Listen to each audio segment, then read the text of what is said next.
नमस्कार मित्रांनो, आपल्या लाडक्या बहिणींसाठी आनंदाची बातमी। माझी लाडकी बहीण योजनेअंतर्गत नवीन वर्षाचा हप्ता म्हणजे जानेवारी 2025चा हप्ता लवकरच बहिणींच्या बँक खात्यात जमा होणार आहे। यासाठी तारीख निश्चित करण्यात आली आहे। 3,790 कोटी रुपयांच्या निधीला सरकारने मंजुरी दिली असून महिला व बाल विकास मंत्री अदिती तटकरे यांनी ट्विटरवर पोस्ट केली आहे। याबाबत माहिती दिली आहे। तुम्ही ट्विटरवर ती पोस्ट बघू शकता। तर बघा त्यांनी काय पोस्ट केले आहे।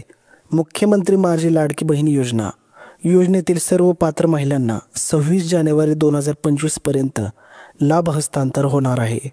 यासाठी राज्य मंत्रिमंडळाने 3,790 कोटी रुपयांच्या निधीस मान्यताही दिली आहे। महाराष्ट्रातील सर्व माता भगिनींच्या उन्नतीसाठी महाराष्ट्र सरकार कटिबद्ध आहे। तर बघा, मुख्यमंत्री माझी लाडकी बहीण योजनेअंतर्गत हा निधी वितरित करण्यात येणार आहे। जानेवारी महिन्याच्या 1,500 रुपयांचा हप्ता पात्र बहिणींच्या बँक खात्यात वर्ग होणार आहे। मित्रांनो, ही महत्त्वाची माहिती आपल्या सर्व महिलांपर्यंत पोहोचवा।